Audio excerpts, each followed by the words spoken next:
News insight supported by उपकार चक्की fresh आटा खाएर त हेर्नुहोस्।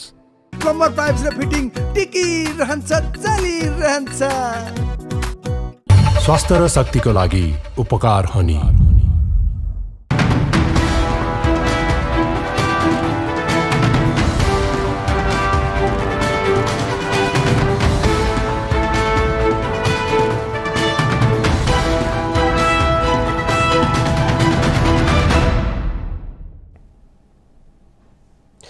तपाईको चासोको न्यूजबारे विस्तृतमा बुझ्ने समय हो यो। खास न्यूजलाई खास कोणबाट हेर्ने समय हो यो। हरेक दिन यो समयमा हामी साझा र ताजा मुद्दा लिएर तपाईहरुमाझ आउने गर्छौं। नमस्कार, म मदन खाती। सुरु गरौं हेडलाइन्सबाट। पुष्पकमल दाहाल सरकारलाई विश्वासको मत दिएर गम्भीर गल्ती गरेको कांग्रेस संस्थापन इतर समूहको निष्कर्ष। बहुमतको बलको कारण कांग्रेस नैतिक संकटमा।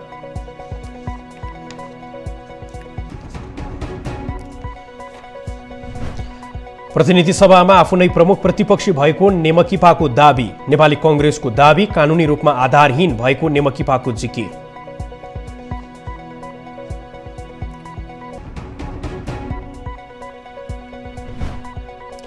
जनकपुरका 2 युवाको भारतमा भएको हत्यामा गिरोह नै संलग्न भएको तथ्य खुल्दै हत्यामा संलग्न भएको आशंकामा 5 जना पक्राउ।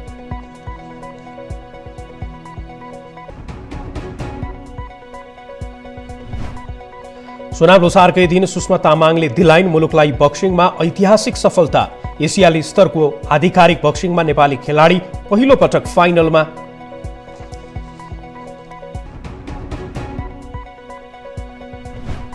र टी20 क्रिकेटमा स्पट फिक्सिङ भएको प्रमाण र आधार फेला पर्यो। सोमबार या मंगलबार प्रतिवेदन सार्वजनिक गर्ने तयारी।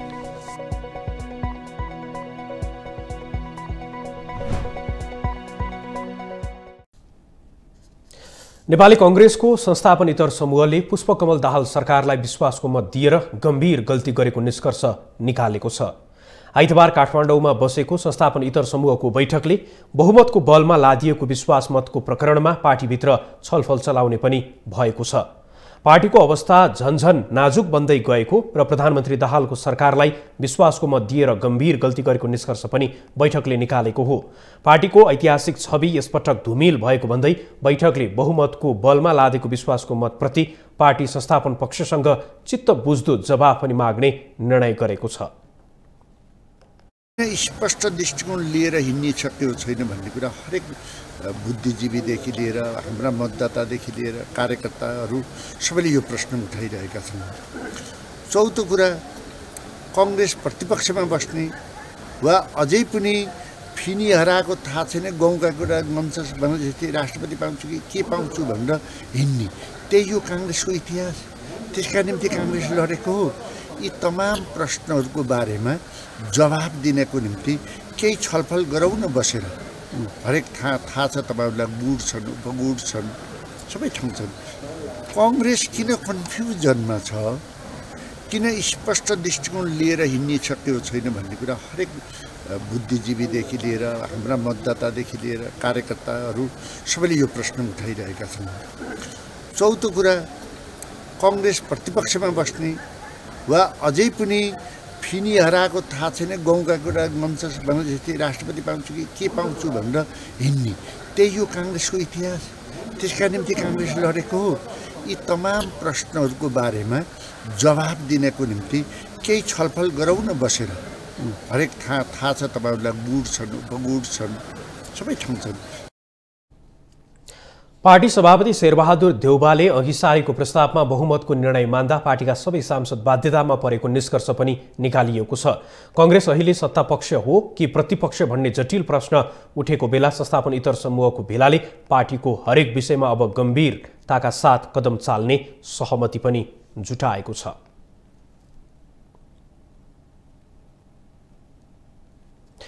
कांग्रेसले प्रधानमन्त्री पुष्पकमल दाहाललाई विश्वासको मत दिएपछि संसद प्रतिपक्षी दल विहीन जस्तै बनेको छ। तर कांग्रेसले आफू प्रतिपक्षी दल नै भएको दाबी गर्दै आएको छ। एकातिर सरकारलाई समर्थन गर्ने, अर्कोतिर प्रतिपक्षीको कित्तामा उभिने कांग्रेसको दोधारे नीतिको सर्वत्र आलोचना पनि भइरहेको छ। यता सरकारको विपक्षमा मत हालेको र सभामुख तथा उपसभामुखको निर्वाचनमा तटस्थ बसेको नेपाल मजदुर किसान पार्टी नेमकिपा भने आफू प्रमुख प्रतिपक्षी दल भएको दाबी गर्दै आएको छ। प्रमुख प्रतिपक्षी दलको आधार के हो, किन उसले कङ्ग्रेसको दाबीको विपक्षमा बस्दै आएको छ? सहकर्मी ऋषि खतिवड़ाले नेमकिपाका सांसद प्रेम सुवालसँग गरेको संवाद अबको क्रममा। यो पुस 26 गते प्रधानमन्त्रीले विश्वासको मत लिने दिन, त्यो दिन सबभन्दा पहिला नेपाली कङ्ग्रेसकी तर्फबाट शेरबहादुर देउबाजीले बोल्नुभयो, अब हामी प्रधानमन्त्री पुष्पकमल दाहाललाई विश्वासको मत दिन्छौँ। त्यसपछि केपी ओलीजीले बोल्नुभयो, अब नेपाली कङ्ग्रेस विपक्षी दल रहेन, सरकारको सहयोगी दल हो र अरू सबै दलहरू समर्थन विश्वासको मत दिनेतिरै गएको हुनाले हामीलाई लाग्यो अब पहिला पनि हामीले प्रखर प्रतिपक्षको भूमिका निर्वाह गरेको संसदीय व्यवस्थामा विपक्षी दल चाहिन्छ र अब नेपाल मजदुर किसान पार्टी नै प्रमुख विपक्षी दल हुने भयो भनी त्यसबेला लागेको थियो र हाम्रो कानुनले पनि त्यही भन्छ। यो सङ्घीय संसदका पदाधिकारी र सदस्यहरूको पारिश्रमिक र सुविधा ऐन 2073 को दफा 2 को ङ को 4 मा प्रधानमन्त्रीलाई विश्वासको मत नदिने दलहरू 10% भन्दा बढी भएका कुनै दल नभएमा भएका दलमध्येलाई सभामुखले प्रमुख विपक्षी दल तोकिदिनुपर्ने भनेर उल्लेख छ। त्यही कानुनको आधारमा नेपाल मजदुर किसान पार्टीले अब प्रमुख विपक्षी दलको जिम्मेवारी लिनुपर्ने भयो। त्यही हामीले लिखित पत्र दिएर सभामुखसँग आग्रह गरिरहेका छौँ। अब नेपाली कङ्ग्रेसले प्रधानमन्त्रीलाई विश्वासको मत पनि दिने र प्रमुख विपक्षी दलको पनि दाबी गर्ने हो भने यो त दोहोरो मापदण्ड भयो। अर्को नेपालीमा उखान छ, मै माग्ने ढुङ्ग्रो लुकाउने। विश्वासको मत दिएपछि कसरी प्रमुख विपक्षी दल हुन्छ? त्यसकारण नेपाली कङ्ग्रेसले सरकारलाई अथवा प्रधानमन्त्रीलाई विश्वासको मत दिएको हाम्रो गल्ती भयो, अब हामी नेपाली जनतासँग माफी मागेर अब विश्वासको मत फिर्ता लिन्छौँ भनेर फिर्ता आयो भने विपक्षी दल हुनेछ।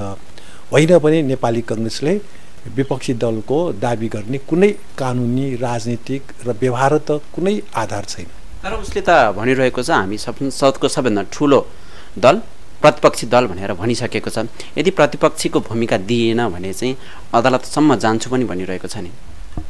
संसदको विषय अदालतमा जानु नै हुँदैन, जानु पनि पर्दैन। यो शक्ति पृथकीकरणको सिद्धान्त अनुसार संसद त कानुन बनाउने ठाउँ हो, त्यही कानुनलाई कार्यान्वयन गर्ने त कानुन बमोजिमको अदालत हो। त्यसकारण नेपाली कङ्ग्रेस यो कानुन संसदले बनाएको कानुनको पालना गर्न बाध्य हुनुपर्छ। हामी सबै बाध्य छौँ। कानुन अनुसार अब नेपाली कङ्ग्रेसले त्यो स्वीकार नगर्ने हो भने आफूले गरेको गल्ती जनतासँग माफी माग्नु पर्यो। जस्तो हामी सडकमा हिँड्दा कसैलाई ठेस लाग्यो भने माफी माग्नुपर्छ नि। अब नेपालको राजनीतिमा प्रधानमन्त्रीलाई विश्वासको मत दिएर नेपाली कङ्ग्रेसले फेरि प्रमुख विपक्षी दाबी त गर्न मिल्दैन। जनतासँग माफी माग्नु पर्यो संसदमा र अनि प्रमुख विपक्षी दल हुन्छ। त्यसो नगरी प्रमुख विपक्षी दल अदालतबाट पनि कानुनमा स्पष्ट भएको यो व्याख्यामा त्यो नेपाली कङ्ग्रेस प्रमुख विपक्षी दलमा पर्ने अवस्था छैन। तपाईहरूको दल संसदमा एक मात्र सिट लिएर उपस्थित भएको छ नेमकिपा। कसरी यति ठुलो जिम्मेवारी तपाईँले बोध गर्न खोजिरहनु भएको छ अथवा संसदको सबैभन्दा ठुलो प्रतिपक्षी दल अब आफू रहेको भनेर दाबी गरिरहनु भएको छ, यो जिम्मेवारीलाई कसरी बोध गर्नुभएको छ, कसरी निर्वाह गर्नुहुन्छ? त्यो त कानुन बमोजिमै हो। जस्तो अहिले प्रधानमन्त्री पुष्पकमल दाहालजीको पार्टी त तेस्रो दल हो नि। अब पहिलो नेपाली कङ्ग्रेसले प्रधानमन्त्री पाएन, दोस्रो एमाले पाएन, तेस्रोले कसरी पायो प्रधानमन्त्री जस्तो पद? त्यस्तै कानुन त सबैले यो प्रधानमन्त्रीलाई विश्वासको मत दिएपछि कानुन र हाम्रो काँधमा आयो प्रमुख विपक्षी दल। अब कुराकानी गरौँ राष्ट्रपति र नारायणमान बिजुक्सेसँगको भेट। यो भेटलाई चाहिँ कतिपयले राष्ट्रपति नारायणमान बिजुक्सेलाई ल्याउने हो कि भन्ने चर्चाको रूपमा नै अर्थाएका छन्। यो भेटको संयोग चाहिँ के थियो? यो राष्ट्रपतिजीको चाँगुनारायण मन्दिर पुग्ने कार्यक्रम रहेछ। अब भक्तपुरमै हाम्रो अध्यक्षजीको बसोबास भएको हुनाले बाटोमा परेर उहाँ भेटघाटमा आउनुभएको हो र 5-7 महिना अगाडि हामीले राष्ट्रपतिज्यूसँग भेटघाट गर्दा उहाँले अध्यक्षज्यूसँग भेट्न आउँछु भनेको हो, यस्तै पर्यो, समय मिलिरहेको छैन भन्नुभएको थियो। सायद समय मिलाएर त्यही भेटलाई उहाँले जोड्नुभएको हुनुपर्छ। त्यस्तो राजनीतिक औपचारिक भेटघाट होइन यो। त्यो भेटघाटमा चाहिँ के कुराकानी भयो? त्यही भलाकुसारी, स्वास्थ्य सन्चो बिसन्चो यस्तै विषय मात्रै भएको हो।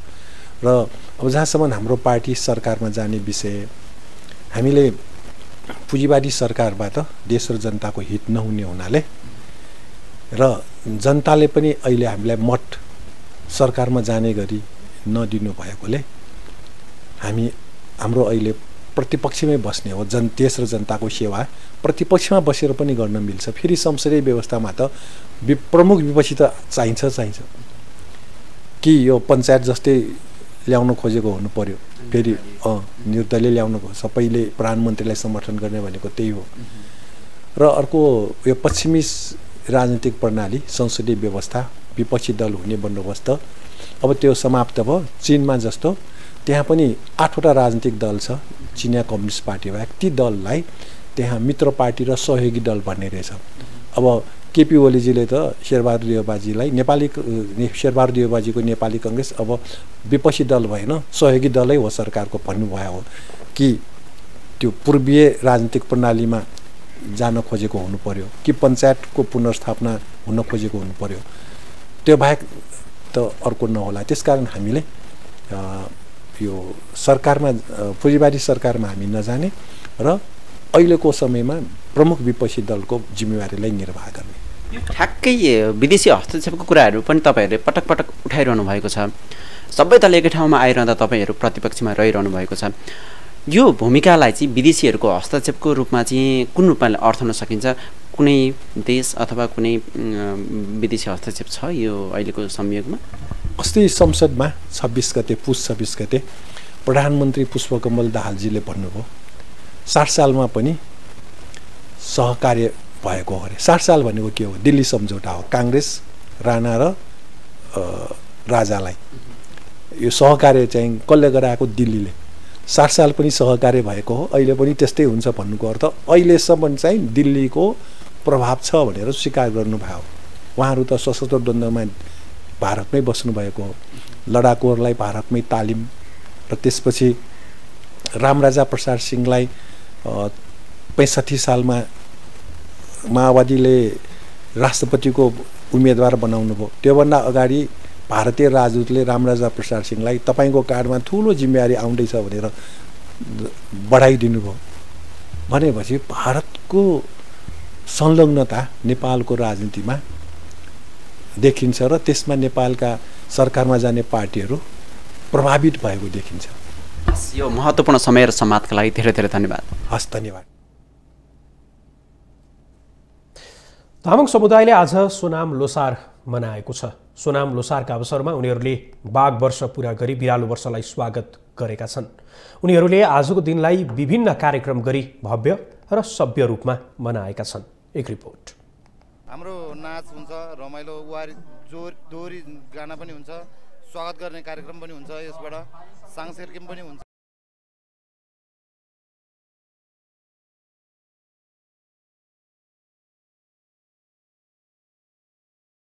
2859औं सोनाम लोछारको अवसरमा तामाङ तथा हेल्मो समुदायले बाघ वर्ष पूरा गरी बिरालो वर्षलाई स्वागत समेत गरे। लोछार शब्द लो अर्थात् वर्ष वा साल र छार वा सार अर्थात् नयाँ भन्ने हुन्छ। हरेक वर्ष माघ शुक्ल प्रतिपदाका दिन सोनाम लोछार मनाउने गरिन्छ। लोछारका अवसरमा घर बस्तीहरू सफा गरी बुद्धका चित्रहरू अंकित ध्वजा पताकाहरू टाँसेर बुद्धको पूजा अर्चना गरिन्छ। यो पर्वका आफ्नै विधि विधानहरू छन्। विशेष गरेर यो पर्व 15 दिनसम्म मनाउने गरिन्छ।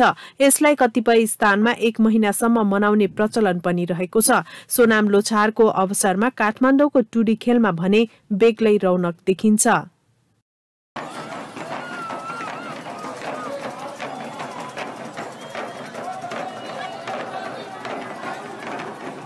कार्यक्रमलाई प्रधानमन्त्री पुष्पकमल दाहालले सम्बोधन समेत गरेका छन्।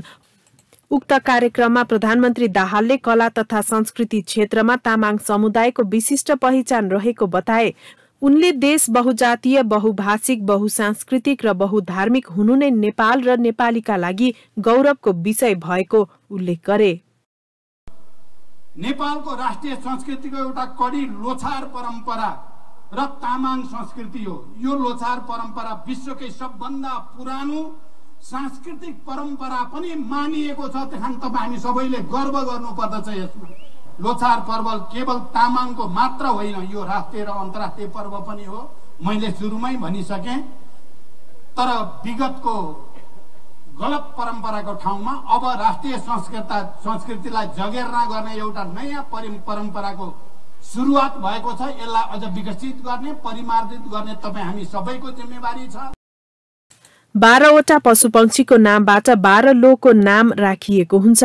मुसा, गाई, बाघ, खरायो, ड्रागन, सर्प, घोडा, भेडा, बाँदर, चरा, कुकुर र सुँगुर गरी 12 वर्गमा सोनाम लोछारलाई विभाजन गरिएको छ। तामाङ समुदायले यो वर्षलाई आफ्नो पहिचानसँग पनि जोडेका छन्।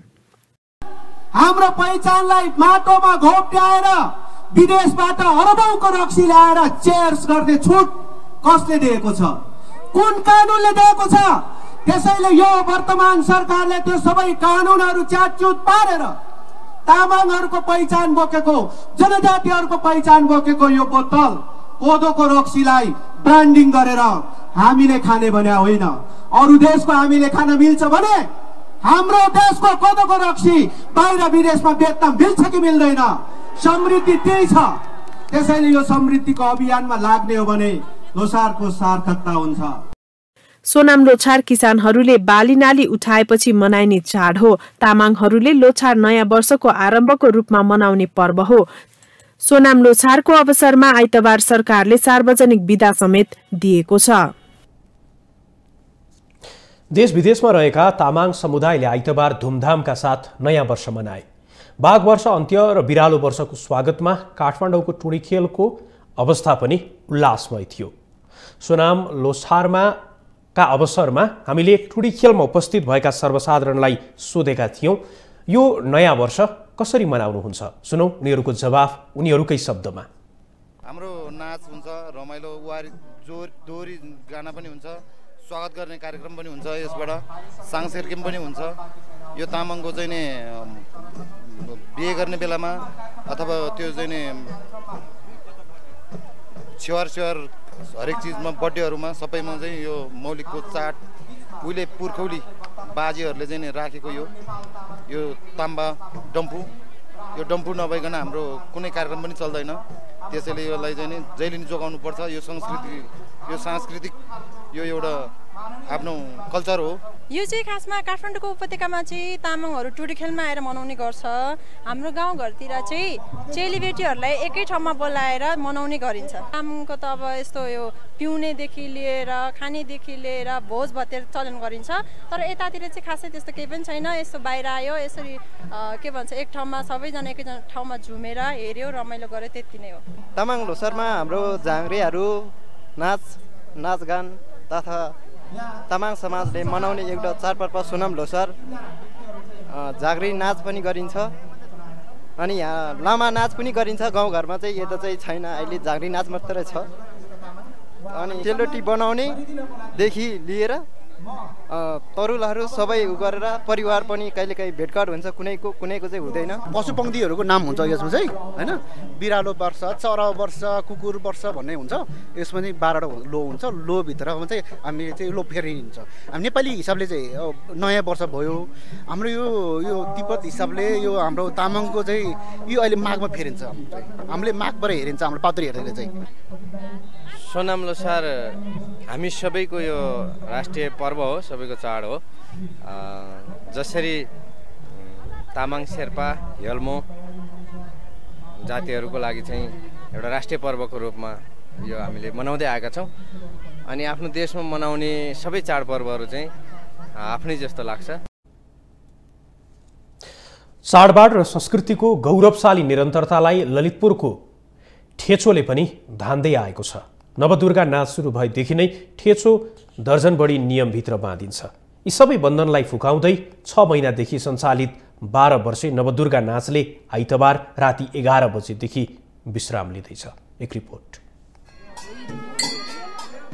ललितपुर ठेचोमा 6 महिनादेखि सञ्चालनमा रहेको 12 वर्षे नवदुर्गा भवानी जात्राको आफ्नै विशिष्ट परम्परा रहिआएको छ। आइतबार जात्रा समापन गरिएसँगै ठेचो बस्तीमा पर्व अवधिभर लगाइएका विभिन्न गतिविधि फुकुवा हुनेछन्।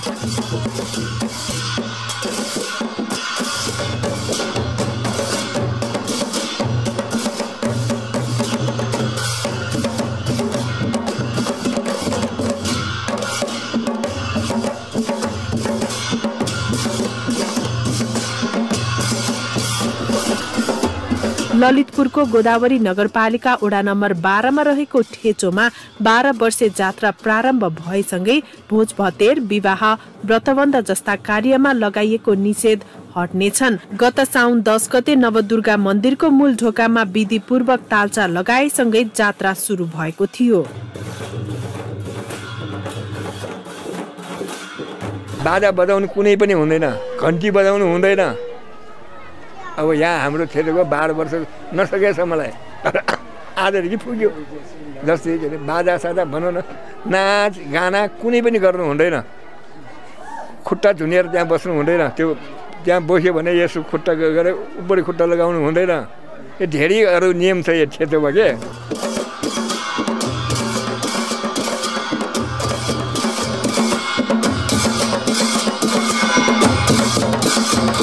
नवदुर्गा मन्दिरमा 12 वर्षे जात्राको क्रममा एकपटक मात्र तालचा लगाइने परम्परा छ।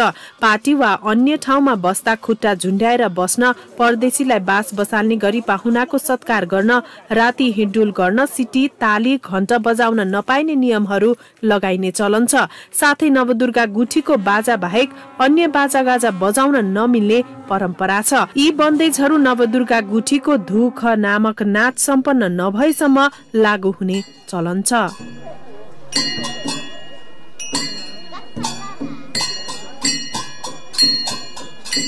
12 वर्षमा चाहिँ नि एकचोटि मात्र यसरी चाहिँ नि यो ढुक भने नाच यो लास्ट हो। आज चाहिँ नि निप्याखमा भने चाहिँ नि लास्ट भएको हुनाले चाहिँ यो बाजा साजाको चाहिँ नि बन्नु भइरहेको यो अस्ति साउन गठामङ्गल चरेदेखि चाहिँ नि बन्नु भइरहेको चाहिँ अब भोलिदेखि चाहिँ फुकुवा हुनेछ। यसको चाहिँ नि यो फुकुवाको लागि चाहिँ मोटो नि यो चाहिँ नि यो आज चाहिँ नि लास्ट चाहिँ नि नाच। 6 महिनासम्म चलेको जात्रामा 13 देवगणहरू नाचमा सहभागी हुने परम्परा छ। भैरव, काली, बाराही, कुमारी, गणेश, ब्रह्मायणी, महादेव, महालक्ष्मी, विष्णुदेवी, सिगिनी, बागिनी, इन्द्रायणी र श्वेत भैरव रहने गर्दछन्। श्वेत भैरवको नाच भने 12 वर्षमा एकचोटि मात्र निकालिन्छ। 12 वर्षे पर्व अन्तर्गत कुल्पी यज्ञ, पाटन दरबार क्षेत्र, सुनाकोठी, ठेचो, चापागाउँ, बुङमतीमा नृत्य प्रस्तुत गराइन्छ। त्यसै साबिक दलचोकीमा आगसी भनी सोहसी अर्थात चापको काठ लिन जाने, नवदुर्गाको मूल डबलीमा छाप्रो बनाई देवता प्रतिस्थापन, ठेचो र सुनाकोठीवासीलाई देव भोए अर्थात देश भोज खुवाउने परम्परा छ। 12 वर्षे ठेचो नवदुर्गा जात्रामा 28 वटा पर्व पूजाहरू चलाइन्छन्, जस अन्तर्गत आइतबार अन्तिम पर्वको रूपमा धुख नामक नाच नचाएर जात्राको बिदाई गर्ने चलन छ।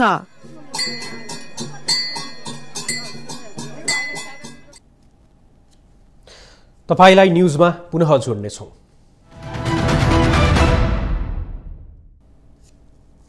जनकपुर धामका 2 युवाको भारतमा अपहरणपछि भएको हत्याको घटनामा एउटा गिरोह नै संलग्न रहेको तथ्य फेला परेको छ।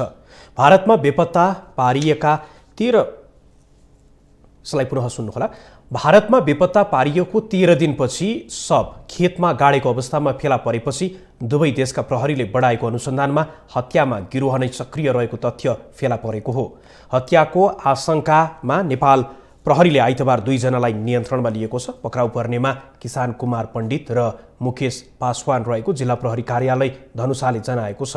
उता भारतीय प्रहरीले पनि घटनामा संलग्न भएको आशंकामा 3 जनालाई नियन्त्रणमा लिएर अनुसन्धान अगाडि बढाएको छ। 13 दिन अगाडिदेखि सम्पर्कविहीन भएका जनकपुर धाम उपमहानगरपालिका वडा नम्बर 8 का 21 वर्षका रोहित शाह र वडा नम्बर 13 निवासी वर्ष 22 का विष्णु शाहको हत्या भएको हो। रोहित विष्णुलाई लिएर भारतको मडी जिल्लाको बेला परिहार बस्ने आफ्नो नातेदारको घरमा गएको बेलामा यो घटना भएको हो।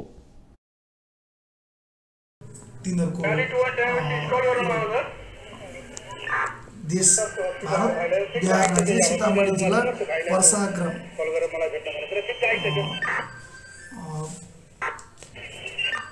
पर्सा ग्राम थाना बेला स्थित दुईटा लास काटिएको छ भन्ने कुरा खबर आएपछि संयुक्त रूपमा उद्धार गरियो र त्यो लास यही मृतकको हो कि भनेर उहाँको आफन्तहरूलाई पनि बिहान लिएर गइयो। त्यहाँपछि आफन्तहरूले लास हाम्रै बच्चाहरूको भनेर भनेको अवस्था छ।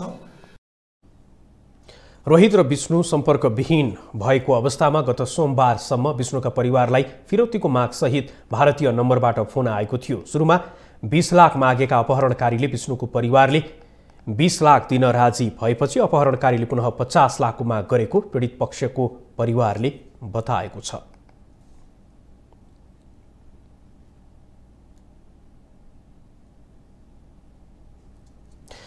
नेपालमा महिला हिंसाका घटना बढिरहेका छन्। पछिल्लो 10 वर्षको तथ्याङ्क खेलाउँदा वार्षिक 6% महिला हिंसाका घटना बढेको देखिन्छ। तथ्याङ्क अनुसार हत्या, मानसिक यातना, बलात्कार, चरित्र हत्या जस्ता घटना बढी हुने गरेका छन्। एक रिपोर्ट। देशमा 2062-63 को जनआन्दोलनसँगै महिला सङ्घर्षले एउटा मुक्तिको बाटो पायो र देशको प्रमुख पदमा महिलाहरू नै आसीन हुन पुगे। तर यो देशको प्रमुख भूमिकामा महिला नै रहँदा पनि देशमा महिला हिंसाको ग्राफ पनि प्रत्येक दिन बढ्दो छ। विगत 10 वर्षको तथ्याङ्कलाई हेर्दा घरेलु हिंसा पनि वार्षिक रूपमा 9%ले बढेको देखाउँछ। आर्थिक वर्ष 2069-70 मा बलात्कारका घटना 677, बलात्कार प्रयास 245, घरेलु हिंसा 1800, बहुविवाह 350। आर्थिक वर्ष 2074-75 मा बलात्कारको घटना 1480, बलात्कार प्रयास 727, घरेलु हिंसा 12225, बहुविवाह 602। आर्थिक वर्ष 2078-79 मा बलात्कारका घटना 2380, बलात्कार प्रयास 655, घरेलु हिंसा 17000, बहुविवाह 809। गत पौष महिनामा मात्रै महिला आयोगमा मानसिक हिंसा 55, आर्थिक हिंसा 42, शारीरिक हिंसा 33 र यौनजन्य हिंसामा 3 गरी 133 वटा मुद्दा परेका छन्। गत मङ्सिर महिनामा यो संख्या 154 थियो। समग्र नेपालको अवस्थालाई हेर्ने हो भने महिला हिंसा उकालो लाग्दो छ। तथ्याङ्कको आधारमा महिला हिंसाको घटनाहरू सबैभन्दा धेरै बागमती प्रदेशमा भएका छन्। देशमा महिला हिंसाको ग्राफले उचाइ लिँदै जानुमा आर्थिक, सामाजिक लगायतका कारण रहेको तालुकदार निकायको दाबी छ। महिलाहरू पनि कोही कोही चाहिँ कस्तो हुनुहुन्छ भने एकदमै चाहिने भन्दा नचाहिने धेरै अधिकार खोज्ने के। अनि अब आफूले चाहिँ आफ्नो दायित्व, कर्तव्य, भूमिका के हो निर्वाह नै नगर्ने, पुरुषले मात्र सबै गरिदियोस् भन्ने नै धेरै महिलाहरू भेटिनुहुन्छ है। वास्तवमा मैले अहिलेसम्म यो आयोगमा आएदेखि केही गर्दैन, केही हेर्दैन, मलाई केही दिँदैन भन्ने, म आफू पनि केही गर्दैछु, मलाई यतिले पुगेन र उसबाट मैले केही अपेक्षा गरेको हुँ भन्ने चाहिँ छैन। उसले केही गरेन, केही हेरेन, केही दिएन, बच्चालाई गरेन भन्ने भनेपछि हामी पनि अलिकति इम्पावर हुनुपर्छ कि भन्ने पनि मेरो सोचाइ रह्यो क्या। यहाँ बस्दाखेरि चाहिँ कोही सक्ने नै महिलाहरू, अब नसक्ने, पढ्नु भएको छैन, उहाँहरूले सानैदेखि पढ्ने इन्भाइरोमेन्ट पाउनु भएन भने त त्यो एउटा भइहाल्छ होइन। अब सबै मान्छेलाई इक्वल खालको अपर्च्युनिटी हुँदैन, उनीहरू इक्वल त हुँदैनन् नि। गर्न सक्ने महिलाहरूले पनि नगरेर खालि आशा गर्नु चाहिँ मलाई उपयुक्त हो जस्तो मलाई लाग्दैन। पछिल्लो समय हिंसाको स्वरूप र प्रकृति पनि फरक खालको हुँदै गएको छ। आर्थिक वर्ष 2078-79 मा मात्रै घरेलु हिंसाका मुद्दाको संख्या 17006 भने जबरजस्ती करणी 2380, जबरजस्ती करणी प्रयास 655, बहुविवाह 809, बालविवाह 52, बोक्सीको आरोप 49, अवैध गर्भपतन 37, छुवाछुत 15 र बाल यौन दुराचारका 314 वटा मुद्दा छन्। फेरिदो सामाजिक मान्यता, देखासिखी र प्रविधिमा भएको विकासले पनि महिलामाथि हिंसालाई मलजल नै गर्दै आएको छ। यो सामाजिक सञ्जालको दुरुपयोग पनि हो एउटा। तपाईको कहाँको मान्छे छ, कहाँको पुरुष छ, कहाँको महिला छ, चिन्नु जान्नु छैन, यस्तिकै फेसबुकमा घरमा साथी बन्दिने हुँदा रिलेसनमै बसेर बिहाकै चरणमा पुगेर उनीहरूले चाहिँ बिहा गर्न अथवा लिभ इन रिलेसनसिपमा बस्न पनि बसिरहेका हुन्छन्। अब के थियो त, कस्तो थियो त भन्ने ब्याकग्राउन्ड नबुझिसकेपछि उनीहरूलाई के हुन्छ त भन्दा पछि गएर उनीहरूको सम्बन्ध राम्रो हुँदैन, उनीहरूको चाहिँ लङ लास्टिङ रिलेसनसिप हुन सक्दैन। एउटा कुरा त्यो भयो। अर्को कुरा अब कोही उमेरै नभइकन यत्तिकै अब लभमा पर्ने, बिहा गर्ने अनि पछि उनीहरूको चाँडै त्यो खालको डिस्ट्र्याक्ट भएको पनि देखियो। अनि अर्को कुरा भनेको चाहिँ महिलाहरू चाहिँ अब हामी चाहिँ पुरुषमै निर्भर गर्ने मान्छे हौँ, अब जे भए पनि उसले जे गर्छ भन्ने किसिमले आफ्नो चाहिँ म केही हुँ, अब हामीमा यस्तो भइदिए त अब म पनि केही हुँ, मैले उसको आश पनि गर्दिनँ, म आफू चाहिँ गरेर खाने हुँ भन्ने खालको हामीमा त्यो खालको कन्सेप्ट भएन। नेपाल सरकारको विभिन्न नीति तथा कार्य योजनाले प्रत्यक्ष वा अप्रत्यक्ष रूपमा महिला हिंसा सम्बन्धी विषयलाई सम्बोधन गर्ने प्रयास गरिरहेको छ। नेपाल सरकार र सम्बन्धित निकायहरूले यसको न्यूनीकरण गर्न प्रयास गरिरहेका छन्, तर यसको न्यूनीकरणमा जनचेतना र नैतिक शिक्षाको भूमिका नै प्रबल हुने गर्दछ।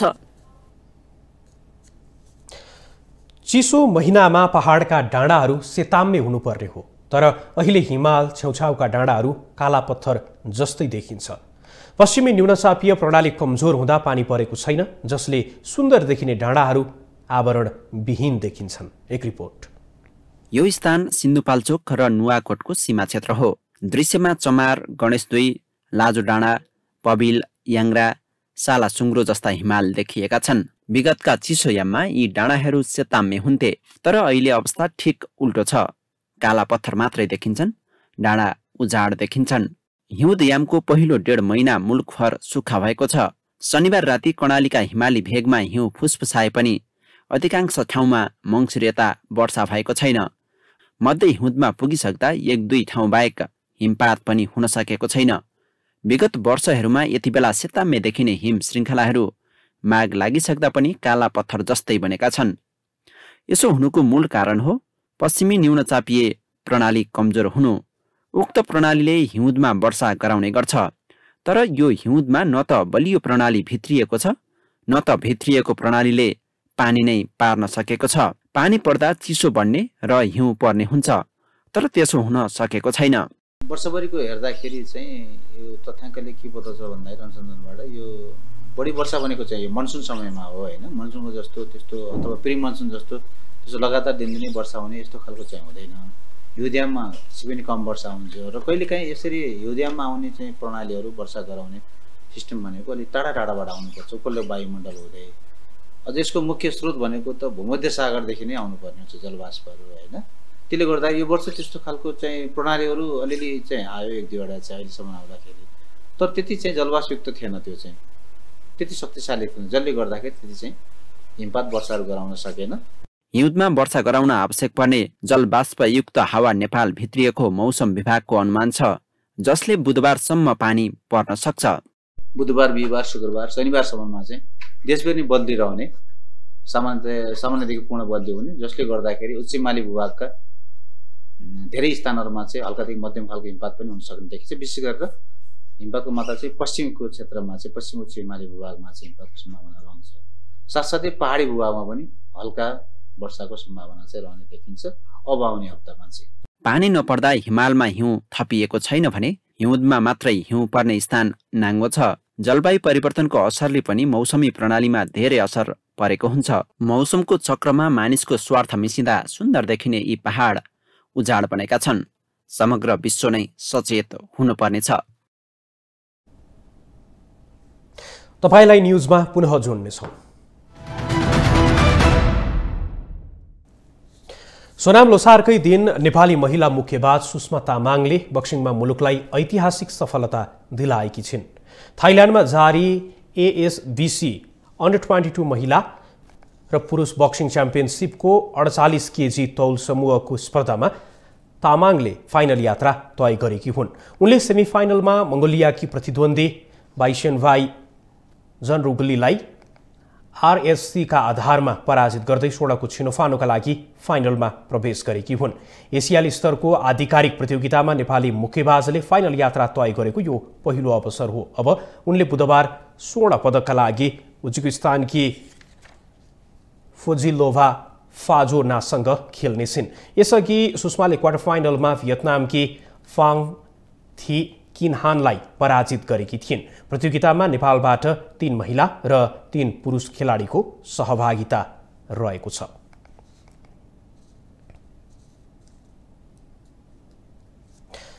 नेपाल टी20 क्रिकेटमा स्पट फिक्सिङ भएको प्रमाण र आधार फेला परेको छ। नेपाल प्रहरीको केन्द्रीय अनुसन्धान ब्युरो CIB ले गरिरहेको छानबिनले प्रमाणसहित आफ्नो प्रतिवेदन पेश गरेपछि भोलि सोमबार या पर्सि मंगलबार यसलाई सार्वजनिक गरिने बताइएको छ। पुस 9 देखि 27 गतेसम्म भएको खेलमा स्पट फिक्सिङ भएको आधार भेटिएको हो। अनुसन्धान गरिरहेको CIB को टोलीले T20 मा म्याच फिक्सिङ भएको प्रमाण फेला नपारे पनि स्पट फिक्सिङ भएको प्रमाण फेला पारेको हो। प्रतिवेदनलाई अन्तिम रूप दिने तयारी रहेको CIB को छानबिन टोलीले फिक्सिङमा संलग्न खेलाडीहरूको नाम पनि समावेश गर्ने भएको छ। गृह मन्त्रालयको निर्देशनमा प्रहरी प्रधान कार्यालयले फिक्सिङको छानबिन गर्ने जिम्मा CIB लाई दिएको थियो। CIB का प्रहरी नायब उपरीक्षक DSP सुन्दर तिवारीको संयोजकत्वमा गठित छानबिन समितिले आफ्नो अनुसन्धानलाई टुङ्ग्याएर प्रतिवेदन तयारीमा लागेको छ।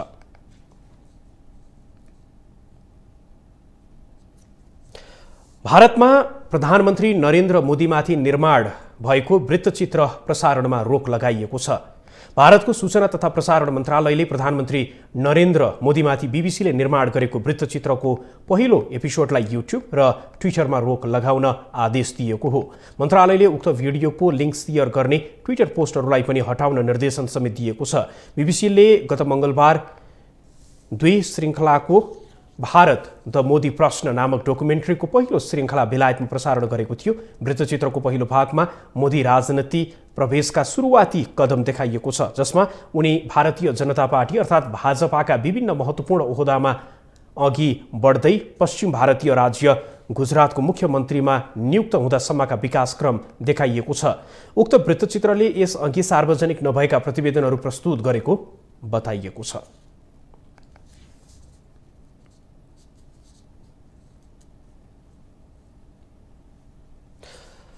अमेरिकी राष्ट्रपति जो बाइडेनको घरमा छापा मार्ने क्रम जारी रहेको छ। अमेरिकाको न्याय मन्त्रालयका जाँचकर्ताहरूले उनको डेलावेयर स्थित घरमा छापा मार्दा थप 6 वटा गोप्य दस्तावेज फेला पारेका छन्। यो जानकारी स्वयं राष्ट्रपति बाइडेनका वकिलले दिएका हुन्। एक रिपोर्ट यसै विषयमा तयार पारिएको। यो रिपोर्ट अबको क्रममा।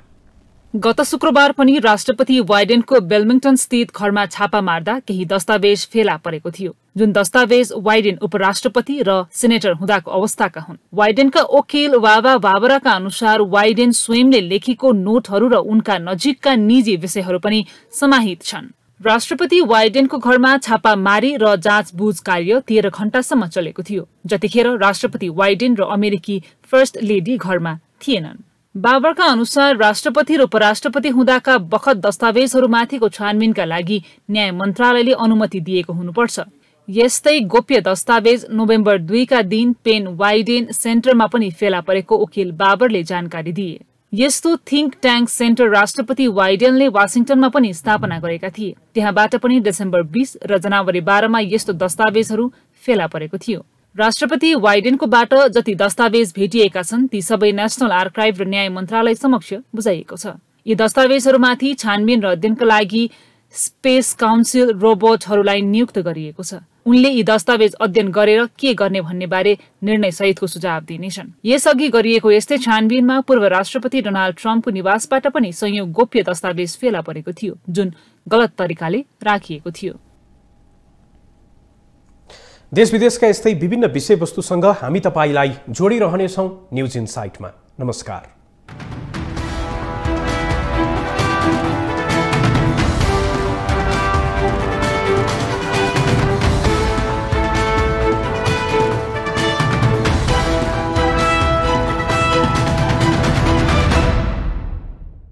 न्युज इनसाइट सपोर्टेड बाई उपकार चक्की फ्रेश आटा खाएर त हेर्नुहोस्।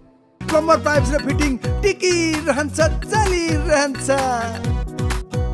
स्वास्थ्य र शक्तिको लागि उपकार हनी।